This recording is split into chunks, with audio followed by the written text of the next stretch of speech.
నిన్న ఊరికెళ్తుంటే బస్‌లో నువ్వు కనిపించావు. ఏం మారలేదు.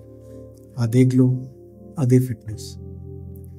గాలికి నీ హెయిర్ అటు ఇటు డిస్టర్బ్ అవుతున్నప్పుడు నువ్వు నీ హెయిర్‌ని అడ్జస్ట్ చేస్తుంటే నా హార్ట్ ఎందుకలా గట్టిగా అరుస్తుందో అర్థం కాలేదు.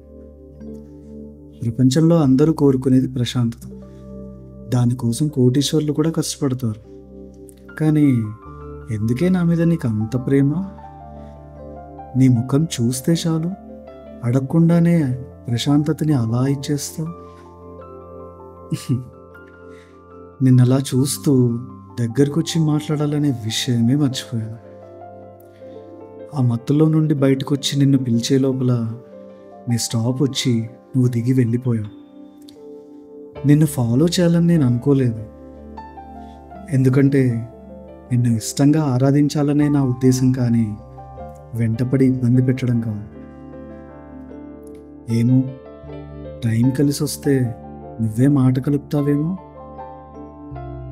అవును, అసలు నువ్వెందుకు మా ఊరి బస్సులో ఉంటావు?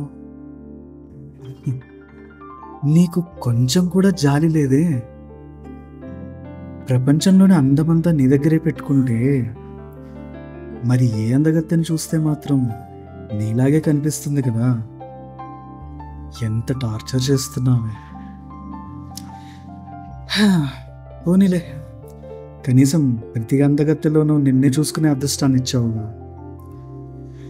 నీలా అట్రాక్ట్ చేసేంతలా అందంగా నేను ఉండకపోవచ్చు, కానీ బలంగా కోరుకుంది జరుగుతుందంటారు కదా, అందుకే బలంగా కోరుకుంటున్నావు.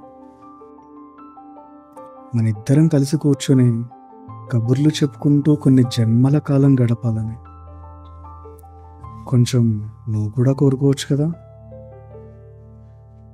మాట్లాడుకుందాం, నా గొంతుతో నేను, నీ కమెంట్స్తో నువ్వు.